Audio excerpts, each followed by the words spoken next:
Là, je suis allumé. Yes. Alors,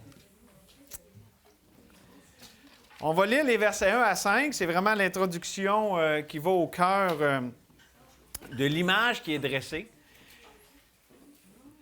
Vous savez que la Bible enseigne beaucoup de vérités en images, Jésus spécialement. Et c'est des images qui enseignent des vérités spirituelles.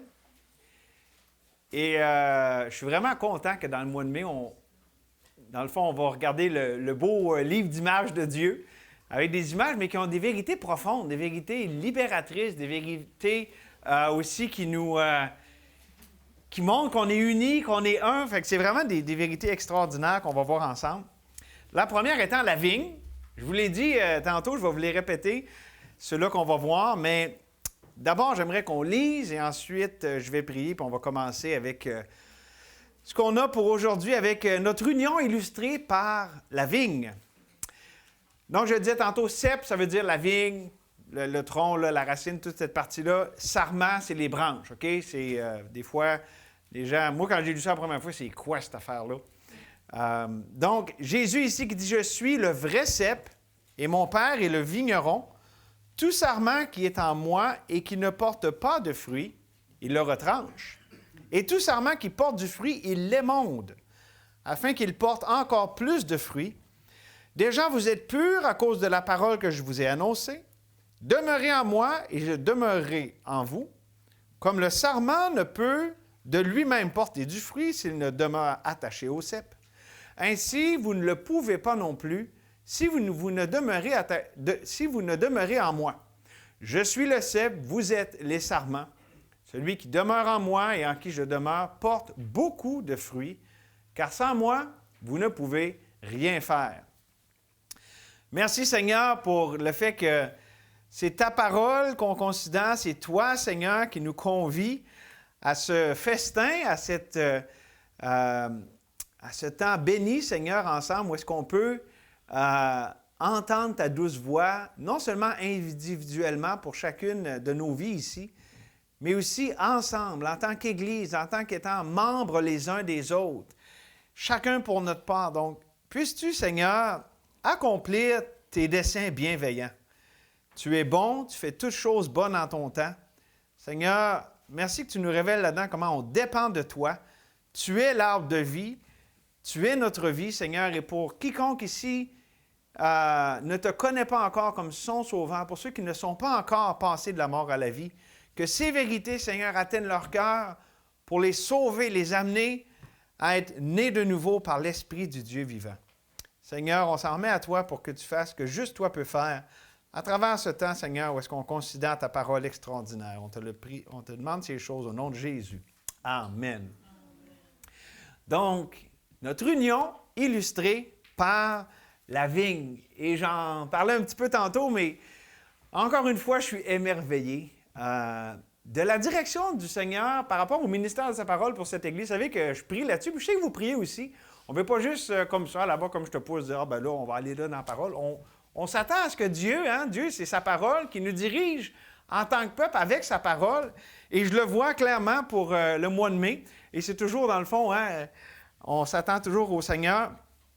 Et je crois qu'avec ce qu'on va voir, ça va nous aider à, ensemble, le découvrir. Le découvrir, et quand on le découvre, on s'émerveille.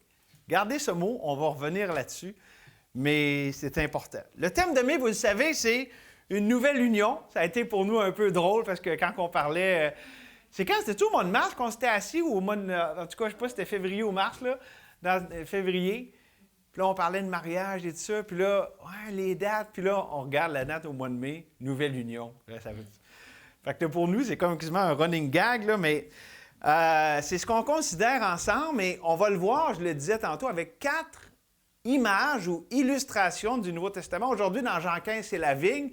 La semaine prochaine, avec Éphésiens 2, puis 1 Pierre, chapitre 2, on va voir notre union avec Christ, je vais le dire, illustrée par l'architecture, parce que c'est un bâtiment qui a des racines, puis OK, un bâtiment, un édifice.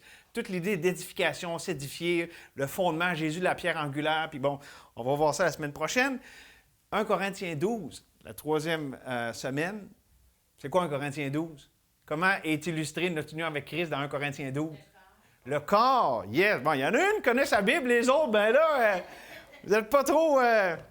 Puis... Oui, c'est ça. Mais ensuite, on va terminer, puis c'est drôle, ça donne le 26 mai. Comme le lendemain d'un mariage, ben ça va être justement Éphésiens 5. Fait que je vais prêcher le message du mariage en retard. Mais faites-vous-en pas, je n'ai un pareil pour le mariage, OK? Mais ça ne sera pas exactement la même chose, mais bon. Donc, le mariage. Et on va tout considérer ça, je le disais, hein, dans un ordre de complexité. Et voici dans quel sens je veux le dire. Où est-ce que c'est des vérités qui partent avec, dans le fond, les choses les plus essentielles, les plus de base. La vigne, c'est simplement notre attachement à la vie. On a été greffé à l'arbre de vie. On va voir ça dans quelques instants. Puis ensuite, mais là, bon, avec du bois, qu'est-ce qu'on fait? On fait une charpente. Mais tu sais, Jésus, la pierre angulaire. On complexifie un peu l'image avec toute l'idée de l'architecture, là, puis un bâtiment, c'est un peu plus complexe. Le corps, ensuite, hein, un corps, c'est complexe. C'est toutes sortes de connexions à l'intérieur des organes qui dépendent les uns des autres. Bien, le mariage, c'est deux personnes, deux corps. Fait que là, déjà, tu as l'image du corps. Puis souvent, l'image nouvelle prend des choses de la précédente. Je vous dis, il y a toutes sortes de choses qu'on apprend avec ces images-là. Mais le mariage aussi, pourquoi il y a une complexité? Parce que c'est tout le niveau des relations humaines, hommes-femmes, puis après ça, avec les enfants, la famille, la base de toute la société. Mais quand on pense complexité, ne pensons pas nécessairement juste à « Ah, compliqué, on se casse la tête », à beauté. C'est que le Dieu qui a créé ces choses, il fait tout avec beauté. Puis donc, tout ça, parce que, dans le fond, on voit la complexité, mais c'est quoi que ça fait? C'est que le mariage est l'ultime image qui est montrée par Christ et l'Église. Donc, vraiment, tout ça, c'est très beau. J'ai hâte qu'on voit ça tout le monde ensemble à travers les prochains messages. Tous des vérités qui illustrent notre union avec Jésus-Christ. Et je dirais qu'il y a une valeur, une importance à la dimension relationnelle. Toutes ces vérités de l'union, ça nous parle de nos relations avec Dieu, puis notre relation avec les autres. Et je voulais à ce sujet un verset qu'on va voir quand même une couple de fois à travers nos études là, dans le mois de mai. « Mais professant la vérité dans l'amour, nous croîtrons à tous égards en celui qui est le chef Christ. » Okay, ça, c'est Éphésiens 4, verset 15. Et écoutez le verset 16. « C'est de lui, et grâce à tous les liens de son assistance, que tout le corps, bien coordonné et formant un solide assemblage, tire son accroissement selon la force qui convient à chacune de ses parties et s'édifie lui-même dans l'amour. » On vole un peu du message de la semaine prochaine. C'est un message qu'on va voir pas mal la semaine prochaine, mais l'idée, c'est vraiment que c'est tout ça, c'est que c'est un assemblage, c'est tout le Seigneur qui coordonne tout ça pour grandir ensemble dans l'amour, la vérité dans l'amour. Et j'ai parlé du mot « émerveillement ». J'espère qu'ensemble, en explorant ces vérités, on ne va pas juste apprendre des choses, on va s'émerveiller de la grâce de Dieu, de s'émerveiller de l'œuvre de Dieu, du Dieu de toute grâce qui fait ça avec du monde comme nous autres. Oui, bien ordinaire, mais aussi amoché, brisé, avec toutes sortes de choses, puis Dieu fait de quoi de beau avec ça. Donc, aujourd'hui, on commence avec l'image, je dirais, la plus simple. C'est pas qu'elle est simpliste, mais c'est que c'est des éléments très simples qui sont présentés ici. Une plante, dans le fond. Hein, un petit arbuste qu'on appelle une vigne, qui nous donne le raisin. Et donc, on va voir avec l'union qui est illustrée par la vigne, 3 caractéristiques de cette union.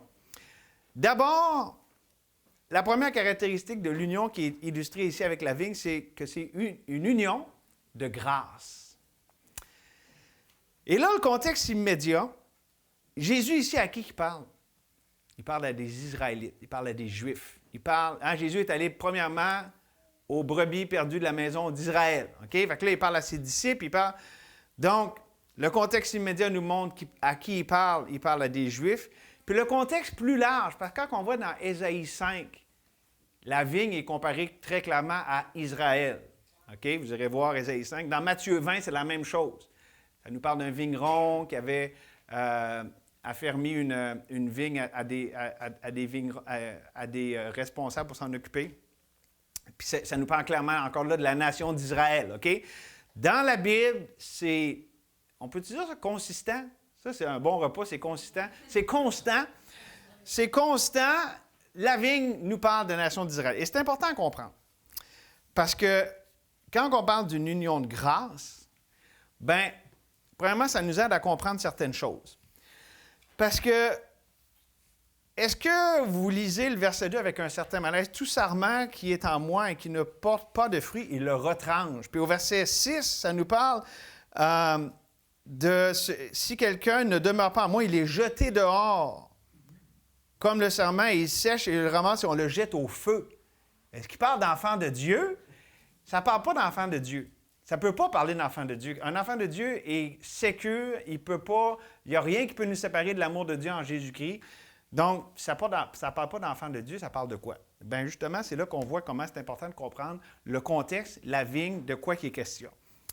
Je vous prends un autre passage d'Écriture qui va vous aider à comprendre. Dans Romains 9, ça nous parle de la nation d'Israël. Et ça nous dit au verset 6, dans les versets 6 à 8, « Ce n'est point à dire que la parole de Dieu soit restée sans effet, car tous ceux qui descendent d'Israël, okay, donc d'Israël, Jacob, là, Abraham, Isaac, Jacob, tous ceux qui descendent d'Israël ne sont pas Israël, ce n'est pas tout le monde. Okay? Puis Jésus l'a dit d'ailleurs, ce n'est pas tous les fils d'Abraham qui sont des enfants, c'est pas tous les enfants d'Abraham qui sont des fils d'Abraham. Puis il emploie deux mots, comme d'autres on dit enfants, on pourrait dire progéniture physique, ne sont pas tous les fils légitimes. Okay? Quand Jésus a dit ça avec Abraham, ici, c'est la même idée avec Israël, parce qu'il dit, et bien qu'ils soient de la postérité d'Abraham, ils ne sont pas tous ses enfants, donc postérité physique, mais ils ne sont pas tous ses enfants légitimes. Mais il est dit en Isaac, tu auras une postérité appelée de ton nom, c'est-à-dire que ce ne sont pas les enfants de la chair qui sont les enfants de Dieu, mais ce sont les enfants de la promesse qui sont regardés comme la postérité. Donc, le vrai Israël, l'Israël de Dieu, pour prendre l'expression dans Galates, c'est les Juifs qui ont accepté leur Messie. Parce que ce n'est pas parce que tu es né dans la lignée d'Abraham, que tu es hérédité, qu'immédiatement tu es un enfant de Dieu. OK? C'est clair. Donc, quand Jésus, ici, parle de retrancher, de jeter au feu, c'est des gens qui sont de la nation d'Israël, mais qui ne sont pas, qui n'ont pas mis leur foi dans la promesse, qui ne sont pas des enfants de Dieu, sont de la vigne, OK, de par naissance, mais ils sont retranchés parce qu'ils n'ont pas la foi d'Abraham, ils n'ont pas la foi en la promesse. Et donc, ça, c'est important à comprendre, une première chose. Puis là, nous, où est-ce qu'on rentre là-dedans? C'est là que la grâce est importante. Parce que nous, là-dedans, pour le dire en québécois, on n'a pas rapport. OK? Nous, on est comme une vigne étrangère avec plein de, tu sais, des raisins pas bons, là. C'est une autre image qui est prise, là. Nous, on est une vigne, tu sais, c'est l'image qui est prise. Mais écoutez ce que ça dit dans Romains 11, où est-ce que l'idée, l'image de la vigne est reprise. Et là, ça nous inclut, nous, les païens, OK? Les croyants d'origine non juive. Ça dit, si les prémices sont saintes, et ça, c'est la vigne originale, la vigne. Puis en passant, quand j'ai dit, je suis le vrai cep, là, Jésus. Tu sais, Israël est une image de la vigne, mais Jésus est l'ultime Israélite. Il est le vrai, il est la promesse. C'est lui la postérité d'Abraham. Tu sais, il l'est incarné, il est le vrai cep. Puis on va revenir là-dessus, mais il est l'arbre de vie. OK, on va juste laisser là pour l'instant, mais... Or, OK, là, on est dans Romains 11, verset 16, ça dit, « si les prémices sont saintes, la masse l'est aussi, et si les racines sont saintes, les branches le sont aussi. » Donc, ça nous parle aussi de la nation d'Israël. « Mais si quelques-unes des branches ont été retranchées, et si toi, qui étais un olivier sauvage, ça, c'est nous, les païens, OK? On n'avait pas rapport, on n'était pas, OK? Si tu as été greffé à leur place et rendu participant de la nature nourricière de l'olivier. Ça prend un autre terme, c'est de l'olivier. Mais ça nous parle de la vigne à d'autres endroits. Mais c'est l'idée que, ici, nous n'étions pas par nature participants ici de cette œuvre de grâce de Dieu et on a été greffés. C'est ça la grâce. C'est que c'est une union de grâce. C'est pas, puis même pour Israël, parce qu'on voit aussi dans Romains 9, quand ça parle de la vigne, que tout est par grâce. Et donc, si on est unis à Jésus-Christ, ce n'est pas par des mérites que nous avons. Ce n'est pas parce qu'on est plus intelligent, meilleur qu'un autre. Tout est par grâce. Et l'idée ici que Paul amène dans Romains, c'est que ça doit susciter l'humilité. La grâce, la réponse à la grâce, c'est l'humilité. Toujours. Pourquoi? Parce que si on comprend la grâce, on voit qu'il n'y a aucun mérite là-dedans. Donc, c'est « Oh, Seigneur, tu as jeté un regard de faveur sur moi. » L'humilité va dire « Je ne mérite pas ça. » Puis s'il y a une reconnaissance, OK, ça, c'est la réponse appropriée à la grâce, c'est l'humilité. Et nous sommes dans une union de grâce et la grâce grandit dans le sol de l'humilité. Parce que Dieu nous dit qu'il résiste aux orgueilleux, mais il fait grâce aux humbles. Quand on s'humilie, on a Dieu de notre bord, la grâce de Dieu qui travaille. Mais lorsque on refuse de s'humilier, l'orgueil, bien, on a la résistance de Dieu. Et là-dessus, je vous lis Jacques au chapitre 4, versets 5 et 6. « Croyez-vous que l'Écriture parle en vain? C'est avec jalousie que Dieu chérit l'Esprit qu'il a fait habiter en vous. » Ça parle aux enfants de Dieu ici. « Il accorde au contraire une grâce plus excellente. » C'est pourquoi l'Écriture dit « Dieu résiste aux orgueilleux, mais il fait grâce aux humbles. » Donc, une union de grâce. Et quand on parle de la grâce, on doit parler de l'humilité qui va avec, parce qu'une relation avec le Dieu vivant, c'est une relation qui est dans l'humilité. Et pour le mettre ici, dans les termes trinitaires, notre relation avec le Saint-Esprit, qui vit en nous, par lequel nous vivons, est en lien direct aussi avec notre relation avec Jésus-Christ. Puis ici, j'amène Jésus-Christ, puis le Père, qui est le vigneron. Tous ensemble, nous sommes son ouvrage, le Dieu trinitaire. Mais je vais amener particulièrement notre attention sur le Seigneur Jésus-Christ qui dit ici « Je suis le vrai cep ». Parce que quand on parle de grâce de Dieu, et là, écoutez bien ce que je vais vous dire. Des fois, on parle de grâce de Dieu comme étant une chose, quelque chose d'impersonnel. Comme, tu sais, « Ah, bien, la grâce de Dieu m'a aidé. » Puis ça. Bien, bibliquement, savez-vous que la grâce, comme Jésus a dit « Je suis le chemin, la vérité et la vie », il aurait pu dire « Je suis le chemin, la vérité et la vie et la grâce ». Parce que ça nous dit dans Tite, au chapitre 2, verset 11, « Car la grâce de Dieu, source de salut pour tous les hommes, a été manifestée. » C'est qui ça? C'est Jésus. C'est Jésus qui est la source de salut pour tous les hommes. Il a été manifesté. Donc, Jésus est la grâce de Dieu. Il est la grâce incarnée. Toute la bonté de Dieu, tout ce qu'on peut connaître de cette grâce, elle est révélée en Jésus-Christ. Jésus est la grâce de Dieu faite chair, révélée au monde. OK? Et donc, si on continue le passage dans Tite, c'est intéressant parce que, donc, je vous ai lu le verset 11, que la grâce de Dieu, source de salut pour tous les hommes, a été manifestée. Elle nous enseigne à renoncer à l'impiété, aux convoitises mondaines, à vivre dans le siècle présent selon la sagesse, la justice et la piété, en attendant la bienheureuse espérance et la manifestation de la gloire de notre grand Dieu et Sauveur Jésus-Christ. Beau verset sur la divinité de Jésus. Il s'est donné lui-même pour nous, ça parle de Jésus encore, afin de nous racheter de toute iniquité et de se faire un peuple qui lui appartienne, purifié par lui et zélé pour les bonnes œuvres. Puis regardez ce qu'il dit au verset 15. Il parle à Tite ici. « Dis ces choses, exhorte et reprend avec une pleine autorité que personne ne te méprise. » Oui, OK, il y avait le contexte du fait que, comme Timothée, c'était un prédicateur qui était plus jeune et tout ça, que certaines personnes plus vieilles dans l'Église pouvaient mépriser le fait qu'il était jeune. Bien, relativement jeune. Là. Je pense qu'il avait peut-être à peu près mon âge, là, mais c'était jeune pour l'époque. Peut-être même quarantaine, mais peu importe. Paul, ici, exhorte Tite à prêcher avec autorité. Parce que lorsqu'on comprend que Jésus-Christ est la grâce de Dieu incarnée, comme je viens de vous le dire, bien là, ça fait du sens. Puis là, je vais vous expliquer. Pourquoi, écoutez bien, pourquoi, souvent quand on dit prêcher la grâce, puis tout ça, pourquoi c'est associé à la mollesse, puis comme la permissivité? N'est-ce pas souvent qu'on entend ça? Vous savez de quoi je parle, là? Ah, ils prêchent la grâce, là, ils peuvent faire n'importe quoi, puis vous avez déjà entendu ça, vous savez de quoi je parle, là? N'est-ce pas? Écoutez pourquoi. Écoutez bien pourquoi. Parce que, comme le fait, OK, Jésus, on s'entend tout. Bon, là, Jésus est la grâce. On s'entend aussi que Jésus, c'est la vérité. Hein? Je suis le chemin, la vérité et la vie. Et la vérité incarnée. Tout ce qu'on peut connaître sur Dieu est révélé en Jésus. Bien, si je prends la vérité puis que je la prêche sans Jésus, c'est une vérité qui est impersonnelle, qui est froide, qui est repoussante. N'est-ce pas? Tu sais, c'est bang, la vérité par la tête, puis c'est pas très agréable.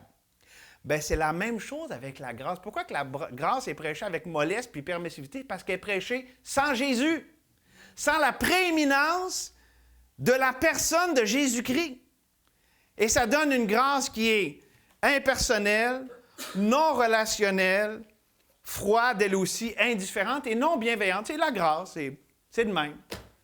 Parce qu'il manque la personne de la grâce. La grâce et la vérité sont personnifiées par Jésus-Christ.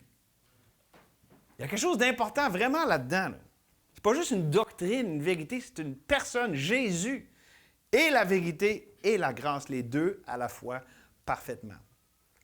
Ainsi donc, l'union de grâce. Okay? La première chose qu'on regarde, là, notre union illustrée par la vigne, on voit la grâce. C'est un rappel que la grâce de Dieu est profondément relationnelle. Pourquoi quand on comprend comme il faut la grâce, on ne fait pas n'importe quoi? Parce qu'on comprend qu'on pêche contre une personne, qu'on tourne le dos à celui qui nous a tant aimés, qui prend soin de nous, qui est tout le temps bon avec nous. Pourquoi qu'on serait indifférent et on tournerait le dos à quelqu'un de même? C'est pour ça qu'on peut l'amener avec autorité. Jésus est le Seigneur. Jésus est le Seigneur autant dans la vérité que dans la grâce. Et lorsqu'on comprend notre union à la lumière de la grâce de Dieu et comment c'est relationnel, on voit que le fondement de notre relation avec Dieu, c'est la grâce. On ne l'a pas cherché, il nous a cherché en premier. On ne l'a pas aimé en premier, il nous a aimé en premier. Tout est par grâce. Et là, dans ce temps-là, ça change vraiment la dynamique de ma marche avec le Seigneur. Dave, te rappelles-tu quand on a vu dans 2 Corinthiens chapitre 4, verset 1? C'est pourquoi, ayant ce ministère, selon la miséricorde qui nous a été faite, nous ne perdons pas courage. Avec M. Miller, dans la session sur la session pour les comment ils appelaient, les workers? Les youth workers. Hey, on était des youth workers, nous autres. On se pensait bon, c'est pété bretelles. Oui, c'est ça. Mais il y a une chose qu'il nous a dit, c'est ça aussi, ce que Paul communique dans 2 Corinthiens. N'oublions jamais qu'on est ce qu'on est par la miséricorde et la grâce de Dieu. N'oublions jamais ça, mes amis. On n'est rien en nous-mêmes. Qu'est-ce que tu n'as que tu n'aies reçu? Puis si tu l'as reçu, pourquoi tu glorifierais comme tu ne l'as pas reçu? Et rappelons-nous aussi que nous subsistons par sa grâce. Non seulement on connaît Dieu par sa grâce, mais on continue avec Dieu toujours et encore par sa grâce. C'est ce que Paul dit dans 1 Corinthiens chapitre 15, verset 10. « Par la grâce de Dieu, je suis ce que je suis. Et sa grâce envers moi n'a pas été... » Donc, Paul, il est devenu l'apôtre aux païens par la grâce de Dieu. « Et sa grâce envers moi n'a pas été vaine. Loin de là, j'ai travaillé plus qu'eux tous. Non pas moi toutefois, mais la grâce de Dieu qui est avec moi. » Donc, Jésus qui est avec moi. « Ainsi donc, que ce soit moi, que ce soit eux, voilà ce que nous prêchons et c'est ce que vous avez cru. » Et donc, Paul qui se rappelait qui il était, d'où il était sorti et comment il avançait par la grâce et encore la grâce. C'est la nature même de notre union vitale et je dirais organique. C'est ça l'idée avec une vigne, des racines. C'est une union vraiment ici que la vie de Jésus coule dans nos veines. Et tout ça, c'est par la grâce. Donc, c'est la première vérité qui nous est illustrée ici avec cette vigne, une union de grâce. Maintenant, la deuxième caractéristique de cette union, c'est une union de vie. Et juste en passant, là, grâce, vie, puis le prochain, je vous le dis tout de suite, ça va être fruit. Vous allez voir, c'est un élément qui revient dans toutes les illustrations.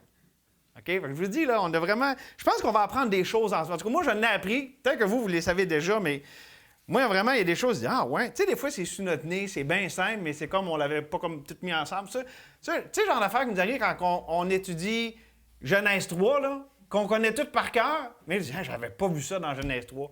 Bien là, c'est des vérités qu'on connaît tous, puis ouais, j'avais pas vu ça. En tout cas, une union de grâce, maintenant une union de vie. Et là, je vais parler de vie dans un instant, mais avant, j'aimerais juste qu'on s'arrête sur le terme « demeurer ». Parce que regardez ici ce que Jésus il dit. À partir on va lire les versets 4 et 5. « Demeurez en moi et je demeurerai en vous. Comme le sarment ne peut de lui-même porter du fruit, s'il ne demeure attaché au cep, ainsi vous ne le pouvez non plus si vous ne demeurez en moi. » Vous voyez, pas mal un mot-clé, là. Verset 5, « Je suis le cep, vous êtes les sarments, celui qui demeure en moi et en qui je demeure porte beaucoup de fruits, car sans moi, vous ne pouvez rien faire. » C'est important, si on veut comprendre les versets qu'on lit là, de comprendre le mot « demeurer » ici, parce qu'il est employé à tellement de reprises dans les versets qu'on considère ce matin. Et donc, ce mot-là, c'est un mot là, qui veut simplement dire de rester à la même place. Pas besoin de faire une grosse étude de l'étymologie du mot. C'est vraiment un peu comme en français. Quand on demeure à quelque part, ben, on reste à cette place-là. Okay? C'est ça que ça veut dire. On reste à la même place. Dans le sens d'y faire son habitation, d'où, d'ailleurs, en français, on dit « c'est ma demeure ». C'est là que je demeure. C'est la même place où est-ce que je suis, puis c'est là que ma vie se passe. Okay? Et dans le contexte, par contre, ça ne parle pas, évidemment, d'une maison où est-ce qu'on habite, mais vraiment, ça parle de rester dans la foi. Rester dans tu sais, Jésus a révélé qui il est, puis des vérités sur le Père, le Fils, le Saint-Esprit. Bien, demeurer là-dedans, rester dans cette foi, dans cet attachement à Dieu, d'en faire une habitude de vie, l'endroit où est-ce qu'on a fait sa place, bien, c'est ça notre union de vie. Avant de développer un peu plus, je veux juste vous amener ce point-là de la vie avec les autres images. Ici, là, l'image de la vigne, ça nous montre que Jésus est notre source de vie. Hein? Les racines, la racine nourricière, ça monte dans le tronc, puis ça va dans les branches, puis le fruit. Donc, Jésus est notre source de vie. La semaine prochaine, on va voir le bâtiment, OK? Où est-ce qu'on voit que c'est le lieu de vie. Hein, un bâtiment, tu es là-dedans, hein, puis là, tu vis. Puis même que c'est spécial parce qu'il y a des pierres vivantes. Même les murs, ils vivent dans ce bâtiment de Dieu. Puis on fait partie de ça. Ensuite, bien, il y a le corps humain. Hein, c'est comme le véhicule de la vie. Hein, comment que notre vie s'exprime, comment... Bien, c'est à travers notre corps. Puis quand il n'y a plus de vie dans notre corps, bien, on est mort. Bien, en tout cas, physiquement. Donc, c'est l'instrument, le moyen par lequel la vie s'exprime. Et le mariage, ce qui est spécial, c'est que là, c'est la relation, l'échange, puis même la multiplication de la vie. Parce que, tu sais, dans un mariage, il y a cette connexion entre deux personnes, mais aussi, on sait que souvent, le mariage, c'est comme ça aussi que Dieu va donner des enfants. Et donc, la vie se multiplie. Donc, tout ça, ça a rapport avec la vie. Une union de vie qui est exprimée de différentes façons à travers les images qu'on va considérer dans le mois de mai. Mais ça nous aide un peu à mettre de la chair autour de là sur cette idée de l'union de vie.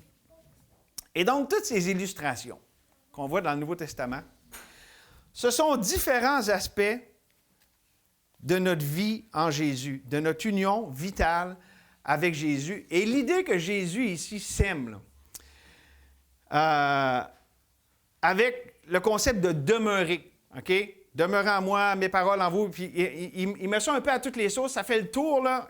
Quand que Jésus parle de demeurer, de rester, de faire son habitude de tout ça, c'est que ça nous parle que Jésus est notre vie, puis de rester dans cette conscience que nous dépendons de lui. Et ici, avec la vigne, c'est justement, on est rattaché à Jésus, la racine nourricière. La Bible nous dit que Jésus est notre vie et que c'est plus nous qui vivons, c'est Christ qui vit en nous, puis on vit par la foi. Et là, je vais vous amener un point hyper important, écoutez-moi bien. On a parlé de Jésus et la grâce de Dieu. Jésus est la vie aussi. Quand on met tout ça ensemble, qu'est-ce qu'on voit? On voit une dépendance à celui qui est notre vie. Savez-vous de quoi ça nous parle, ça? Ça nous parle des fameux deux arbres dont on a souvent parlé. Jésus est l'arbre de vie. Puis quand on voit cette vigne, il dit « Je suis la vraie vigne, là, je suis le vrai cep. » Bien, il est l'authentique arbre de vie. Puis la grâce de Dieu, c'est qu'on a été attaché à ça, puis maintenant, on est vivant. En dehors de Jésus, il n'y a pas de vie. On a été greffés, puis maintenant, de mort que nous étions, nous sommes vivants. Et quand on parle des deux arbres, et ça, là, je ne vais pas vous prêcher un message sur les deux arbres, parce que ça sera un autre message au complet, mais on parle en fond de deux dépendances. Parce qu'avec l'arbre de la connaissance du bien et du mal, j'apprends tout ce que je suis supposé de faire, puis je suis capable de dépendre de ma connaissance, de ce que j'ai appris pour vivre. Mais ce n'est pas une vie. Telle voie paraît droite à un homme, mais son issue, c'est la mort. Ça ne va pas bien. Pourquoi? Parce que la dépendance est à moi, à ma chair. Mais quand je vis en union avec Christ qui est ma vie. Je vis attaché à l'arbre de vie, à Jésus. Là, il y a du fruit.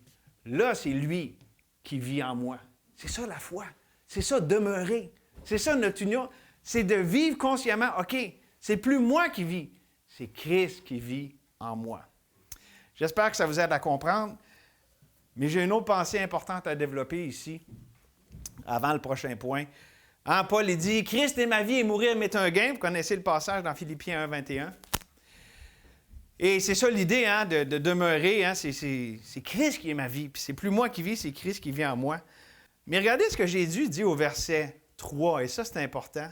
« Déjà, vous êtes purs à cause de la parole que je vous ai annoncée. » J'ai un appel à l'Évangile ici. Est-ce que tu es pur par la parole? La parole de Dieu, c'est la parole qui régénère. Ayant purifié vos âmes en obéissant à la vérité pour avoir un amour fraternel sincère, aimez-vous ardemment les uns les autres de tout votre cœur, puisque vous avez été régénérés. Ici, ça parle de comment on a été sauvés non par une semence corruptible, mais par une semence incorruptible, par la parole vivante et permanente de Dieu. Est-ce que tu peux dire que tu as été régénéré, que tu es né de nouveau, qu'il y avait un avant, puis qu'il y a un maintenant, qu'il y a un passage de la mort à la vie? Est-ce que tu peux dire que tu as été purifié? Pas que tu t'es purifié toi-même, mais que Dieu, par sa grâce, puis par son œuvre dans ta vie, que maintenant, tu peux regarder, je vais le dire comme ça, là, regarder Dieu dans les yeux et dire « Merci Seigneur, je suis sans péché devant toi par ta grâce. » Puis ça, si c'est vrai, c'est l'Esprit lui-même qui rend témoignage à votre esprit que vous êtes un enfant de Dieu. Puis je lance l'appel parce que c'est important. Es-tu une nouvelle création en Jésus-Christ? Est-ce que tu es passé de la mort à la vie? C'est la question la plus importante. On parle de choses ici, je m'adresse majoritairement aux chrétiens. Mais il faut que ça commence. La vie chrétienne a un commencement. On ne naît pas dans ce monde comme étant chrétien. On peut avoir eu des parents chrétiens, on peut être dans un environnement chrétien, mais on ne devient chrétien, enfant de Dieu, que par la foi, par notre foi. Le juste vivra par sa foi. C'est un verset tellement important dans l'Ancien Testament, ça c'est Habakkuk, c'est repris à 3 reprises dans le Nouveau Testament. Parce que c'est comme ça qu'on a accès à la grâce et à la vie, c'est par la foi. Écoutez Colossiens, chapitre 2, toujours dans ce sens-là. « Vous qui étiez morts par vos offenses et par l'incirconcision de votre chair, il vous a rendus à la vie avec lui en nous faisant grâce pour toutes nos offenses. » Est-ce que tu peux dire que ça, c'est arrivé dans ta vie, que « Merci Seigneur, tu m'as fait grâce de toutes mes offenses, j'étais mort et maintenant je suis vivant. Je le sais, la lumière est allumée, je ne suis plus dans le noir, je suis dans la lumière. Je suis reconnaissant du fait de te connaître, mon Dieu. Ah, ma vie n'est pas parfaite, mais je suis reconnaissant que tu es à l'œuvre. Ah, ce n'est pas un exemple de perfection, ma vie, mais c'est certainement un exemple de rédemption. Merci Seigneur. » Et mes amis, il n'y a pas d'autre moyen. Il n'y a pas d'autre moyen que par Jésus-Christ et par la foi en Jésus-Christ. Je n'ai pas fini mon message. D'habitude, mon appel est à la fin, mais je voulais l'amener à ce moment-là. Par rapport à la vie, est-ce que tu es en vie ce matin? Et ça nous dit, connaissez-vous Éphésiens? C'est ce que Dieu a utilisé dans la vie de ma femme pour l'amener au salut. Éphésiens 2, 8 et 9. « Car c'est par la grâce que vous êtes sauvés, par le moyen de la foi. Cela ne vient pas de vous, c'est un don de Dieu. Ce n'est point par les œuvres. » On n'est pas sauvés par nos œuvres. Ce n'est point par les œuvres afin que personne ne se glorifie. C'est par la grâce, au moyen de la foi. Et pour les enfants de Dieu, vous connaissez Deutéronome 30, verset 19. « Je mets devant toi la vie et la mort. Choisis la vie. » Oui, choisir la vie, c'est la décision pour rentrer dans la vie, pour être sauvé, mais c'est aussi la décision pour demeurer. Chaque jour, Christ est ma vie. Puis demeurer dans cette vie, c'est 2 arbres, c'est 2 dépendances. Seigneur, je ne veux pas dépendre de moi, de ma sagesse. Je veux te reconnaître dans toutes mes voies. Et Seigneur, tu es ma vie. Donc, une union de grâce, une union de vie, et pour terminer ce matin, une union fructueuse. On va parler de fruits maintenant. Le grand but à travers ce qu'on voit là, dans les versets, puis ce qui transcende l'ensemble du passage, c'est vraiment le concept du fruit. Avez-vous remarqué comment ça parle de fruits, de fruits, de fruits? Le Père qui émonde pour porter plus de fruits, puis si vous portez du fruit, vous allez glorifier mon Père. L'idée de fruit est là beaucoup, beaucoup à travers le passage. Pourquoi? Parce que le fruit est le produit ou le résultat de la grâce et de la vie. Lorsqu'on est attaché à la vigne par la grâce de Dieu, et que la vie coule maintenant dans nos veines, que cette sève, bien, ça va produire du fruit. Donc, c'est l'accomplissement de ce qui a été amené avant. Lorsque la grâce de Dieu est là et que la vie de Dieu est là, bien, il va y avoir du fruit. Ça va se manifester. Ça nous parle dans Galates du fruit de l'esprit, le fruit de sa vie. Et donc, j'aimerais ça regarder ça pour terminer le message en toute simplicité. Là, c'est pas très compliqué ce que je veux regarder avec vous autres, mais le but ici du fruit, c'est de pointer, c'est de magnifier, de glorifier celui qui est la source de grâce et de vie. Parce que le fruit, ça nous montre, c'est ça. Ça nous montre de qui ça vient. Tout ça, c'est à la gloire de Dieu.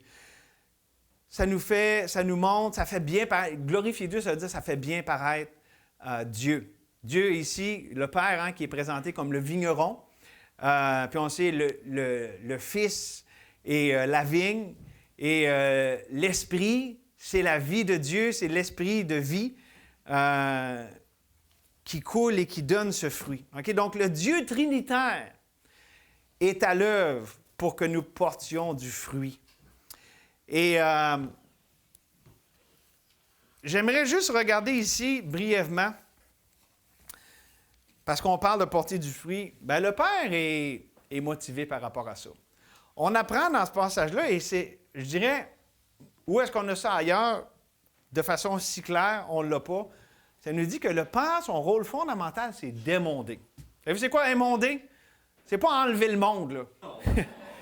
Émonder, c'est une pratique d'agriculture où est-ce que, vous savez, quand on a un arbre fruitier comme ça, quand on arrive à ce temps-ci de l'année, au printemps, il y a ce qu'on appelle, il y a des branches, là. En fait, je ne me rappelle plus du nom, je dis ce qu'on appelle, mais c'est des branches droites de main, c'est parce que tu as ta belle branche qui a donné, mettons, des pommes, ou justement des raisins, comme ici, une vigne. Puis là, ça a apporté du fruit, mais là, tu as d'autres branches qui poussent, des petites branches tannantes qui n'ont pas rapport, puis qui, dans le fond, eux autres, ils poussent en orgueil, mais souvent, c'est ça, t'as comme ça, puis d'autres, avec notre pommier, ils poussaient comme droite de même. Qu'est-ce que ça fait, ça, pour l'arbre? Bien, c'est que là, la sève qui allait toute vers cette branche-là qui porte du fruit, bien là, est divergée.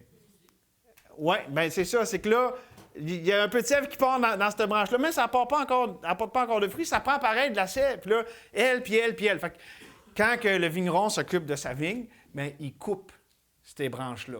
Parce qu'ils ne servent à rien, ils ne portent pas de fruits. En fait, ils vont enlever de la sève pour que ça puisse porter. C'est pour ça que ça dit qu'ils coupent pour que celle-là qui déjà porte du fruit porte encore plus de fruits, parce qu'il va y avoir plus cette sève nourricière qui va faire qu'il va porter plus de fruits. Okay? C'est ça l'image d'émonder. Ça dit que le Père fait ça.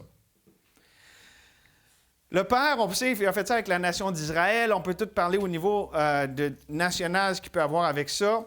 Mais pour le sujet du message ce matin, si on parle de l'émondage au niveau personnel dans nos vies, qu'est-ce que ça veut dire? Puis même dans, exemple ici, une petite vigne du Seigneur, un petit échantillon de son corps, de l'édifice de Dieu. Émonder, c'est quoi?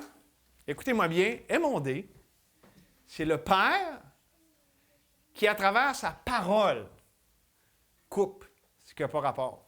Les gens vont dire c'est les épreuves. Les épreuves, ça fait partie de ça, mais quelqu'un qui ne connaît pas le Seigneur a des épreuves.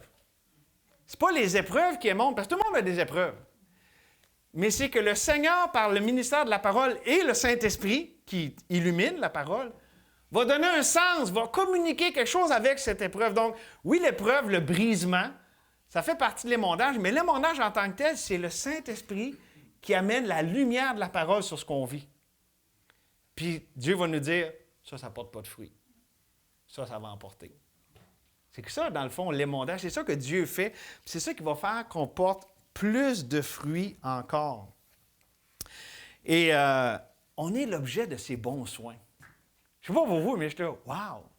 Dieu s'occupe de nous autres. Il ne nous laisse pas aller puis être un arbre tout décoiffé de même, là. Non, il prend soin de nous autres, puis là, hey, on le glorifie en portant du fruit.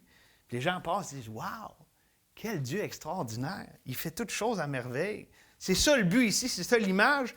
Et, oups, j'ai perdu ma page, je n'étais pas à la bonne place. Donc, le ministère de la parole, ça inclut le brisement. Et, connais-tu Ésaïe 3.1? Tu es supposé connaître ça. Ah, il ne connaît pas tout de suite. Ah, tu n'es plus notre expert. Le Seigneur, l'Éternel des armées, va ôter de Jérusalem et de Juda tout appui et toute ressource. Puis là, ça parlait des ressources d'eau, ça parlait des choses physiques. Mais il y a une vérité là-dedans. Dieu, avec son émondage, souvent, c'est ça, l'épreuve, puis qu'est-ce qu'il fait? Il nous enlève tout appui puis toute ressource. Il dit, ça, là, arrête de mettre de l'énergie là-dedans, je te coupe les vives d'énergie, parce que c'est pas quelque chose qui va porter du fruit. Au lieu de dire, ah, bien, Seigneur, voyons, ça ne donne même pas de bon sens. Dit, merci, Seigneur. Ça ne sert à rien, ce que je faisais là. Merci de m'arrêter à tout perdre mon énergie et à me décourager parce que ça n'allait pas porter du fruit. Il faut penser différemment, même. Puis, c'est juste pour vous dire, là, ça, c'est pas la configuration par défaut de la chair. OK? C'est par le renouvellement de l'esprit, ça, là. Ça, c'est le Seigneur qui nous enseigne ces choses. Mais c'est ça. Si une branche n'est pas fructueuse, bien, elle ne sert à rien. Pourquoi? Parce qu'elle n'est pas, branchée, elle n'est pas comme elle devrait avec l'arbre de vie. C'est des choses probablement qui viennent de la connaissance, de l'arbre de la connaissance. Là, je ne veux pas mêler trop les images, là, mais c'est pas quelque chose qui va porter du fruit. Il faut juste dire, merci Seigneur de m'arrêter, j'abandonne cette poursuite et je vais me laisser guider avec ce que toi, tu m'amènes à poursuivre, à diriger. Je vais ajouter foi à ce que toi, tu me montres d'avoir foi. Donc, voyez-vous l'ensemble de l'image. J'espère que je vous ai... C'est sûr que des fois, c'est dur de faire complètement le tour, mais on a vraiment ici un tout qui nous parle de la grâce de Dieu, la vie de Dieu, puis le fruit que ça donne. Et lorsqu'on dépend de Dieu, de sa grâce et de sa vie, ça porte du fruit.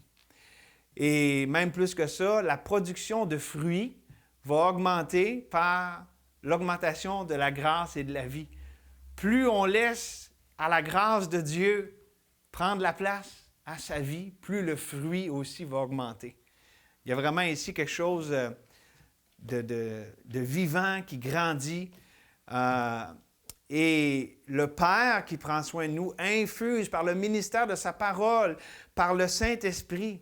Il infuse la vie et il brise la mauvaise dépendance et il suscite la bonne par ses bons soins envers nous.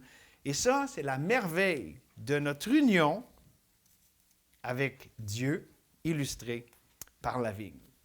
Et voici la fin de mon message. J'aimerais conclure avec cette pensée. C'est bien simple, là. Qu'est-ce qu'on retire aujourd'hui de notre texte, du message? Pourquoi le Seigneur nous a donné ces choses? Je vais prendre le mot « enseignement ». Pourquoi le Seigneur nous a donné cet enseignement ce matin? Je pense que c'est plus que juste pour de l'enseignement. C'est pour de l'émerveillement. Et là, tu sais, on a des vérités dans la parole, puis c'est le fun, on apprend de la parole, puis... Mais est-ce qu'on est émerveillé? Parce que l'enseignement, sans l'émerveillement, ça demeure stérile. Oh, j'ai appris des choses, mais Dieu veut qu'on s'émerveille de lui et dire « Wow! Seigneur, par grâce, je suis greffé. Je n'avais pas rapport là, dans le plan. Là. Puis par pure grâce, tu m'as greffé. Puis maintenant, là, j'ai la vraie vie. J'ai la vie de Christ qui coule dans mes veines, qui fait que je porte du fruit pour toi. » C'est comme « Wow! » J'espère que dans nos cœurs, quand on voit ces choses, c'est plus que « Ah oui, j'ai appris des choses. » C'est comme « Wow, Seigneur! » Je suis émerveillé. Et je vous dirais que pour toutes les images, j'espère que c'est vraiment ce que Dieu va faire dans nos cœurs. Je ne veux pas juste qu'on apprenne des choses froidement dans un livre.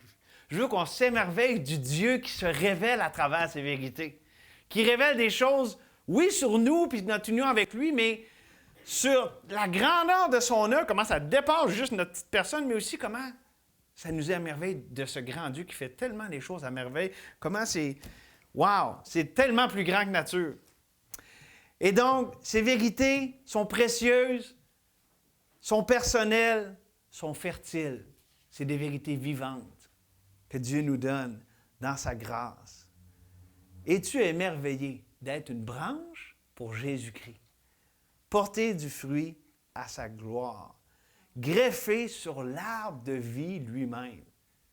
Tu sais, on est triste quand on lit dans Genèse, « Ah non, l'arbre de vie, on ne peut plus y retourner. » Est-ce qu'on est content que, wow, l'arbre de vie, le calvaire, Christ est sur le bois infâme, c'est l'arbre de vie retrouvé, restauré. On est l'objet des soins personnels bienveillants, bienfaisants du Père des Lumières, chez lequel il n'y a ni changement ni ombre de variation.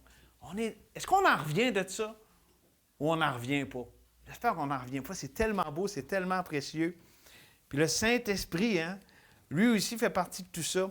On lit, dans 1 Corinthiens chapitre 3, verset 17, « Or, le Seigneur, c'est l'Esprit, et là où est l'Esprit du Seigneur, là est la liberté. » Nous tous, dont le visage découvert reflète la gloire du Seigneur, nous sommes transformés en la même image, de gloire en gloire, par l'Esprit du Seigneur.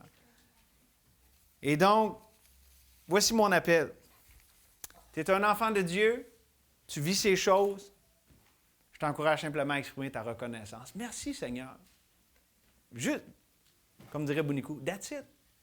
That's it. Merci, Seigneur. Puis, c'est une expression de notre foi quand on dit merci comme ça, parce qu'on reconnaît, wow, c'est la vérité. C'est pour moi, c'est vrai. C'est notre foi qui parle comme ça. Et peut-être que tu as besoin de confesser au Seigneur puis de te repentir de ton incrédulité, ton ingratitude, d'avoir pris ces choses pour acquis. Peu importe, je pense que la chose, simplement, c'est d'aller à Dieu, soit avec un merci ou dire, oh, Seigneur, je veux me rendre compte à quel point c'est grand.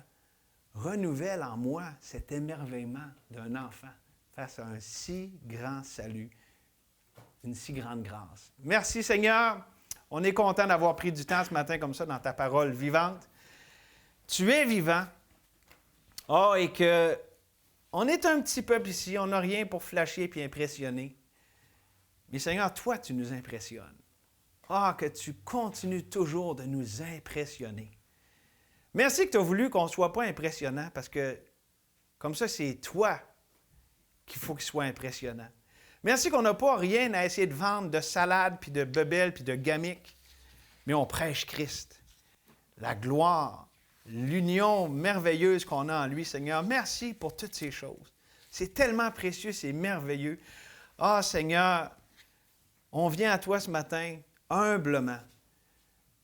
Ça dépasse la compréhension. C'est tellement grand, c'est tellement merveilleux, mais merci Seigneur qu'on fait partie de ce plan rédempteur, restaurateur extraordinaire. Et on s'unit aussi d'un même cœur, Seigneur, s'il y en a ici ou qui plus tard vont écouter ce message qui ne te connaissent pas, oh Seigneur, qu'ils ne soient pas indifférents. S'ils entendent ta voix, qu'ils n'endurcissent pas leur cœur, mais qu'ils répondent par la foi.